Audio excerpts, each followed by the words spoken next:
Draven Sorvath touched the silver chronometer at his wrist, the way he did every hour of every watch, and checked it against nothing at all. It ran 4 seconds fast. It had always run 4 seconds fast. Nobody had ever fixed it, and nobody ever would. The command deck of the Volkari detection array hummed low around him, the sound a ship makes when nothing is wrong. Rows of dark screens curved along the wall like the inside of a shell. Outside the viewport, the gas giant Thesara turned slow and orange, its storms folding over each other in bands 1,000 kilometers wide. Sorvath had watched that same view for 89 years of service. He knew every color it could turn. He was not a young man.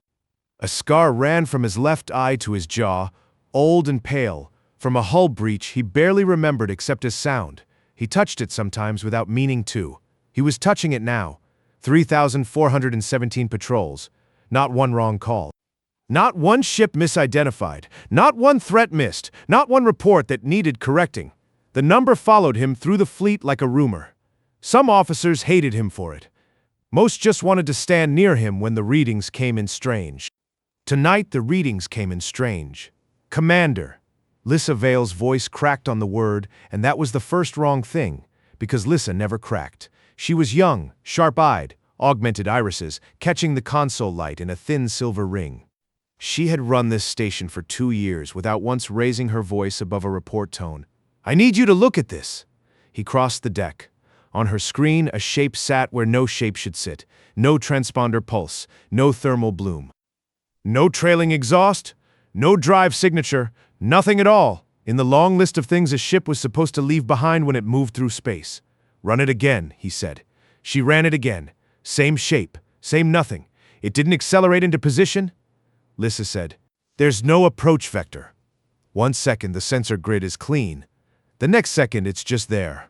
Already at speed. The board in front of her went dark for 4.7 seconds. Not flickered, not glitched. Went dark, clean and total, the way a light goes out when someone reaches over and turns it off, and then came back on with the shape still sitting in the same place. Closer now, patient, unbothered. No warning, no signal, no sound at all. Sorvath said nothing. He looked at the 4.7 seconds sitting frozen in the log, a wound in the data with no visible cause, and for the first time in 89 years, he did not know what he was looking at. "Pull the last hour," he said. "Every array. I want to know if Thesara's storms have ever done that before." They hadn't. He already knew they hadn't. He checked anyway. I have sat in rooms where old men talked about the end of things like it was a story that happened to other empires.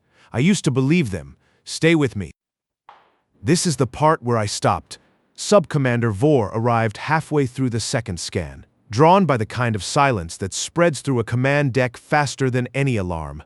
He was broad through the shoulders, the ridges above his eyes already darkening the way they did when he disagreed with something before it finished being said. "Solar reflection?" Vor said, before Lissa had even turned to greet him.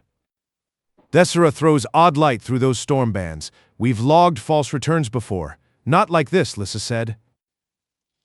"Every anomaly looks like the first anomaly to someone who hasn't seen enough of them." Sorvath let them argue 2 full exchanges before he stepped between the words. "Send 4 interceptors, visual only. No weapons hot." He did not look away from the screen while he said it. "I want eyes on it, not opinions." Vor's jaw tightened, but he gave the order. 3,418, that was the patrol this would become, once someone wrote it down. Sorvath had not thought about the number until just now. He found that he did not like thinking about it. He had joined the border fleet the way most Volkari boys did, because his father had, and his father's father before that, back through 9 generations to a war so old it had turned into a bedtime story. 1,000 cycles of peace, since the last real incursion. 47 ships lost the last time anyone had tried to test the border, and nothing since. The Empire did not fear the dark anymore. It had simply stopped imagining that the dark could hold anything worth fearing. He was still holding that thought when the interceptors reported back. The vessel was white, not the dull gray white of ceramic plating but something closer to bone, angular in a way that looked evolved rather than built, like a shape the void itself had grown to survive in. No visible engines, no thruster ports, no heat vents, no exhaust trail bleeding light behind it the way every drive system Sorvath had ever studied bled light behind it. It simply moved. Confirm no propulsion signature. Sorvith said into the comm. Confirmed. The interceptor pilot answered, and her voice had gone thin in a way training was supposed to prevent. Sir, it just changed heading. Half a degree. There's nothing on it that could do that. No control surfaces. No visible mechanism at all. Maintain distance. Do not engage. Sir, it's accelerating. The number climbed on Lyssa's screen, fast enough that she read it aloud without meaning to. 0.87, 0.9. 0.92 light speed, inside a gravity well deep enough to bend a Valkyrie cruiser's own drive core if it tried the same thing. That's impossible, Vor said, and it was the first time all night his voice had lost its certainty. Sorvith touched the chronometer at his wrist without looking at it. 4 seconds fast. It had never once told him the correct time, and it had never once been wrong about the direction time moved in. He understood, distantly, that those were not the same thing, and that the difference mattered more than he had ever let himself consider. Get me a channel, he said. If it's willing to talk, I want to hear it before it decides not to. Lyssa's hands were already moving. Opening now, the response came back low, calm, almost bored. A voice built from a language pattern the array's translation core had never cataloged outside of one buried reference file. 12 words. Sorvith would carry them the rest of his life. This is the observer. We mean no harm. We are just passing through. No one on the deck spoke. Behind Sorvith, the 400 sensors of the greatest detection network the Valkyrie Empire had ever built kept recording nothing they could explain, patient and useless, the way a hand keeps reaching for a door that isn't there anymore. The transmission ended, but the words did not stop moving through the deck. Sorvath watched Lyssa play them back twice more, watched her isolate the voice pattern and lay it beside the Empire's translation archive, watched her go very still. There's a match, she said. Buried deep, a species designation. Level 4 civilization, low priority, filed and forgotten. She looked up at him. Commander, a level 4 species doesn't have a voice pattern that calm. A level 4 species doesn't fold light around itself and vanish from a blackout window like it planned the timing. Sensor ghost, Vor said again, but the words came out thinner than before, like a man repeating a prayer he no longer believed. Solar interference off Thesara's bands does strange things to translation cores. I've seen it. Then explained the mass reading. Lyssa turned her screen toward him. A number sat there, heavy and undeniable, the weight of a warship packed into a hull with no engines to carry it. That's not light bending. That's not a ghost. That's a ship. Vor said nothing. His silence was its own kind of answer. Sorvith kept his eyes on the vessel itself, drifting patient at the edge of the display, unbothered by 4 interceptors holding position around it, like moths that had not yet decided the light was dangerous. He thought of his father, who used to say the border fleet's whole purpose was watching so closely that nothing ever needed to happen. He thought that his father had never imagined a ship that made watching feel useless. Bring the interceptors back half a step, he said. Let it see we're not afraid. Let's see what it does with room. The pilots eased off. The vessel did not move to fill the gap. It simply waited, the way something waits when it has already decided how the conversation ends. For a long while, nothing happened. That Sorvith would think later was the worst part. Not the blackout, not the impossible speed, not even the transmission. Just the waiting, the deck holding its breath. The storms on Thesara turning the same slow orange they always turned, indifferent to the fact that history was rearranging itself 40 kilometers off the bow. He drank the last of his cold tea because his hands needed something to do. He set the cup down without tasting it. Then the fold happened. Space did not tear. It bent, the way a sheet bends when someone draws it taut over something round beneath it, a wrongness in the geometry that made the eye want to look away and the mind refused to file it as anything but wrong. The vessel's white hull stretched, thinned, and was gone. Every board on the deck went dark at once, not the 4-second blackout from before. This was total. Every array, every interceptor feed, every independent tracker built to catch exactly this kind of vanishing act, all of them returning the same clean nothing. It's not gone, Lyssa whispered, staring at her dead console like it had betrayed her personally. It's just outside anything we can measure. It didn't leave. It stepped somewhere our instruments don't reach. Vor's ridge plates had gone dark with something that was no longer disagreement. It looked, to Sorvath, like fear finally catching up to a man who had spent the whole night running from it. Sorvath touched the chronometer at his wrist. Still fast. Still wrong. The way it had always been wrong. The way he had never once bothered to fix it because some part of him liked owning one small, harmless error in a life built entirely on being right. He was no longer certain that was still true. You'd think a thing like that would announce itself. It didn't need to. That was the part I couldn't stop thinking about. The report went up the chain before Sorvith had finished writing it. That was not protocol. That was Lissa, pale and shaking slightly, sending the raw data straight to Fleet Command without waiting for his signature, because some instinct in her understood, faster than rank allowed, that this could not wait for the proper channels. Command answered inside the hour. An emergency session had been called, the kind the border fleet had not seen in longer than Sorvith had served. He was ordered to appear before the council in person, not by transmission, not by report. In person, with the data, with the recording, with his own testimony carried in his own mouth. He had stood before officers, before he had never stood before the council. The chamber, when he finally reached it, was carved from black stone polished to a shine that swallowed light instead of reflecting it. Rows of seats climbed the walls in a rising bowl, most of them empty at this hour, but the ones that mattered were not. High Counselor Tishal sat at the center of the lowest tier, old in the way stone is old, her posture unbothered by the fact that half the room had been woken from sleep to be here. Fleet Admiral Torval Kale sat 2 seats to her right. Sorvith had met him twice in 9 years, both times briefly, both times aware of the ceremonial coat and the rows of service stripes that ran the length of it like a ledger of everything the man had never gotten wrong. Kale's 6-fingered hands rested flat on the table before him, still waiting. Commander Sorvith. Tishal's voice carried without effort, the way voices carry when they have not needed to be raised in a very long time. You will tell us what your array recorded tonight. Leave nothing out because you think it will sound like fear. Sorvith set the recording down between them. This is the observer, the voice said again, calm as ever, filling the black stone room the way water fills whatever shape it is given. We mean no harm. We are just passing through. Silence held the chamber for 3 long breaths. Kale's ridge plates darkened, slow, the way weather comes in from a long way off. A level 4 species, he said, does not fold space in front of a Valkyrie sensor grid and call it passing through. His voice did not rise. It did not need to. This is fabrication, a test staged by a rival power dressed up in a dead species voice pattern. I will not have this council frightened by a ghost story. I ran the mass reading myself, Sorvith said. I ran the translation match myself. I watched it fold space with my own eyes, Fleet Admiral, and I have never in my service reported something I did not verify first. Kale's hands did not move from the table. That more than anything he said, told Sorvith the man had already decided what he refused to believe, and no report on any table was going to move him from it. Tishal raised one hand, small and unhurried, and the room went quiet again. Commander, she said, you believe this vessel came from the species we have catalogued as primitive. 9 systems, a few centuries of starflight. Tell me plainly. Do you believe that?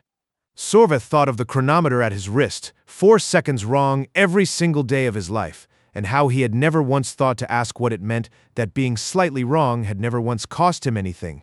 I believe, he said, that our catalog is wrong, not the species. The catalog. Kale's chair scraped back half an inch, the only motion the man allowed himself. Somewhere above them in the higher tiers of seats now filling with counselors roused from their beds, a low murmur began to move through the chamber like wind, finding a crack in a wall it had thought was solid. Kale's voice cut through the murmur before it could grow into anything Sorvith could call unrest. Silence. The word landed flat, practiced, the tone of a man who had commanded rooms into stillness for longer than most of them had been alive. A commander's belief is not evidence. Bring the full analysis or bring nothing at all. I have it, Lissa said. She had followed him into the chamber uninvited, her uniform still creased from the drive over, and no one moved to stop her. That, Sorvith thought, told its own story about how far the night had already traveled past protocol. She set a second file beside the recording.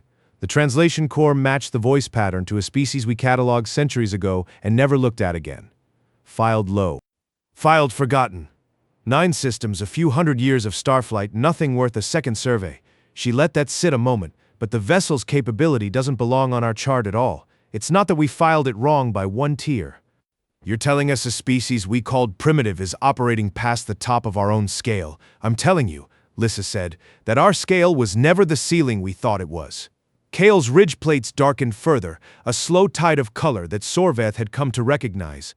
It's that the number we'd need to file it under doesn't exist yet. We built our whole system assuming nothing could sit above where we put ourselves. This sits somewhere our chart was never drawn to reach. A counselor in the second tier leaned forward. In one long night, as the shape fear took on that face when the man refused to name it fear.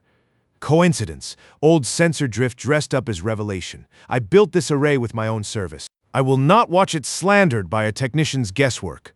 Then explain the mass, Sorveth said again. Quiet this time, no heat in it at all, because he had learned somewhere in the last few hours that quiet landed harder than shouting ever could. Explain the fold. Explain how something with no engines and no exhaust and no signature crossed our entire detection net without so much as a ripple until it chose to let us see it. Kale did not answer. His six-fingered hands lay flat on the table, and for the first time all night they had gone very, very still. I keep thinking about the ones who found reasons not to believe it. It would have been so much easier for all of us if they'd been right. Sorveth used the time the way he used every quiet moment of his career, small and useless and steadying. He refilled his cup from the urn at the chamber's edge, poured water he did not plan to drink. Shal called for a recess of only minutes, long enough for the chamber to breathe, and stood holding it while the murmur of 100 low conversations rose and fell around him. Lissa reviewed her own notes at his side, mouthing numbers to herself that she had already checked twice. When the session resumed, she asked to speak again before anyone could stop her. "There's something else," she said. "I went back through the transmission, not the words. The voice itself." She played it once more, the same 12 words filling the black stone room. "This is the observer. We mean no harm, we are just passing through." I ran a stress analysis on the speaker's vocal pattern. Micro tremors, breath timing, the kind of thing that shows up when someone is lying, or afraid, or even excited. She let the silence stretch a beat longer than it needed to. There's nothing there. No stress signature at all. Whoever said those words wasn't hiding anything, and wasn't afraid of anything either. Her voice thinned, not from doubt this time, but from the weight of what she was about to say. They were bored. This was routine to them. A species with 9 systems and a few centuries of flight time folded space through the heart of Volcari territory, and the person speaking sounded like someone reading out a weather report. No one in the chamber spoke. Even Kale's stillness had changed shape, gone from refusal to something closer to a held breath. Sorveth felt the floor of his own certainty tilt beneath him, the way it had once, decades ago, when the hull had opened beside him and the scar on his jaw had still been a wound instead of a memory. This was worse, that had only threatened his body. This threatened the shape of everything he had built his life inside of. The Empire had spent 1,000 cycles believing peace meant they had won something. It had never once occurred to them that peace might simply mean no one worth fighting had bothered to notice they existed. A junior counselor near the back finally broke the long quiet, her voice smaller than the room wanted it to be. "If they are that far past us and it costs them nothing to reach us, then what stops them from reaching further? What stops them from deciding tomorrow that passing through isn't enough?" No one answered her. Sorveth found he did not have an answer either, and for a man who had built a reputation on always having one, that absence sat in his chest like something physical. Kale rose from his seat at last, slow, the ceremonial coat settling around him with the weight of every stripe sewn into it. "Even if every word of this is true," he said, and the admission cost him visibly, a crack finally showing in the certainty he had worn like armor all night. "We cannot govern an empire on the belief that we are no longer the strongest thing in this galaxy. 2,400 systems answer to this council. We did not build that by flinching at ghosts. You didn't build it by understanding them either," Tishal said. Her voice had not risen once all night, and it did not rise now. "That is the difference, Fleet Admiral. Strength was never the question on the table. Comprehension was, and on that count, we have failed for longer than any of us are comfortable admitting." Kale sat back down. He did not argue further. Sorveth watched the man's hands, still flat on the table, and thought that this was what it looked like when 140 years of certainty ran out of road all at once, quietly, in front of witnesses, with nowhere left to turn that didn't require him to be wrong. Chal turned to Sorveth. "Commander, you said our catalog was wrong. I want to know if you believe it can be corrected." "I believe," Sorveth said, "that we will not correct it by staying here and guessing." Chishal did not answer him at once. She let the silence hold, the way stone holds cold long after the source of it is gone, and then she rose from her seat, small and unhurried, the whole chamber following the motion without being told to. "Then we will stop guessing," she said. "One ship, one commander. Not a fleet, not a show of force, not a declaration of anything. A journey, Commander Sorvath, to the species we filed as primitive and never looked at again. Learn what 147 years of silence from them actually means. 3 months. Come back and tell us what you found, and tell us plainly, whatever it costs us to hear." Kale's hands finally moved, only to press flat harder against the table, as if the wood itself might hold him upright. "A fleet admiral does not send an empire's border commander to kneel before a species we cannot even properly measure." "No one is kneeling," Tishal said. "We are looking. For the first time in 1,000 cycles, Fleet Admiral, this council is going to look instead of assume." She did not raise her voice. She did not need to. Around the chamber, the murmur that had followed Kale's every word all night had gone quiet, and this time it did not return. Sorveth felt the weight of the decision settle into him the way the scar on his jaw had settled years ago, permanent before he'd had time to argue with it. "I'll go," he said. "Alone, if that's what earns us honesty in return." The ship they gave him was small, fast, unarmed by his own request. He stood at the viewport 3 days into the crossing, Thessara long behind him. The amber storm shrunk to a memory of color, and he found himself doing the same small thing he had done every hour of every watch for 89 years. He touched the chronometer at his wrist. 4 seconds fast. Still, he had packed spare parts for the drive, spare filters for the air, and it had not once occurred to him, in all his preparations, to bring the one tool that could have corrected the timepiece he wore every day of his life. He was not sure, standing there, that he wanted to anymore. Lyssa's voice came through the comm from the array, thinner across the distance but steady. "Commander, one more thing before you're out of range." A pause, the kind she used to take before saying something she double-checked twice. Fleet Admiral Kale tendered his resignation this morning, quietly. No statement. Shal accepted it before breakfast. Sorvath said nothing for a moment. 143 service stripes, a legacy detection array built with the man's own hands, and none of it had been enough to survive one true number he could not dismiss. "Tell the council I said he built something worth having," Sorvath said at last. "Even if he never understood what it was for, I will." A pause. "Commander, be careful out there." "I intend to be," he said, and meant it the way a man means a thing he is no longer certain is in his own hands. "I used to think the loudest thing in any room was the one worth fearing. I have since learned better. Stay with me a little longer. This is the part I still don't have words for." He found them a little past the edge of Sol's own perimeter, waiting the way the observer's vessel had waited, unhurried, unbothered, already aware he was coming before his own sensors confirmed it. There was no fleet. There was one craft, white as bone, small against the dark, and beside it nothing else at all. No show of force, no escort, no need for one. A voice answered his hail before he had finished sending it, the same calm register from the recording warmer now, almost gentle. "Commander Sorvath, we wondered how long it would take. You knew my name," he said. "We've known it for years," the voice said. "We're not hiding, Commander. We never were." Nobody asked. Sorvath stood in the small cabin of his ship, alone, 89 years of certainty behind him, and none of it holding the shape it used to. Why 12 words? Why fold space in front of an empire and say almost nothing at all? "Because nothing at all would have frightened you more," the voice answered, "and frightened empires do foolish things. We wanted you curious instead. Curiosity, we've found, survives longer than fear does." He thought of the junior counselor's question, still unanswered, in the Blackstone chamber, 147 years and 3 months of travel behind him. What stops them from deciding passing through isn't enough? He asked it now, plainly, because there was no one left to perform certainty for. "Nothing stops us," the voice said without weight, without threat, the same bored calm as the recording. "We simply haven't decided we need to. That has always been the only thing standing between your empire and something worse. Not your fleet, not your array, our patience." Sorvath closed his eyes. Somewhere behind that answer sat 147 years of Valkyrie peace. And none of it, he understood now, had ever belonged to the Valkyrie at all. He wrote his report on the crossing home, alone in the small cabin, the chronometer ticking its small, honest error against the wall clock beside it. He did not soften anything. He did not perform comfort for a council that had built its whole self-image on never needing it.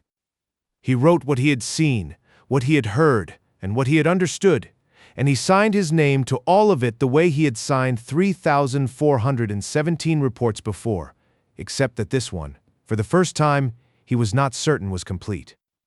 He suspected it never would be. Chal read it standing alone in the same black stone chamber. She said nothing when she finished. She did not need to. The chamber had already learned, in one long night months before, what it felt like to have its whole shape rearranged, and it did not require her to say the words again. Sorvith sat alone in his quarters back at the array. Thessaro's storms turning slow and orange outside the viewport exactly as they always had, indifferent to everything that had changed. He touched the scar at his jaw, an old habit that no longer meant uncertainty the way it once had. It just meant remembering. He looked at the chronometer. 4 seconds fast. It had always been 4 seconds fast. He had never corrected it. He understood now that he never would. Some things were meant to stay slightly off, because the universe itself had never run on Valkyrie time, and pretending otherwise had cost his people 1,000 cycles of looking without seeing. The Valkyrie had measured strength in ships taken. Humanity measured it in ships that never needed to move. He set the chronometer down on the small table beside his bed, face up, ticking its patient small error into the quiet room, and did not wind it forward. That wasn't a ship, that was a thought.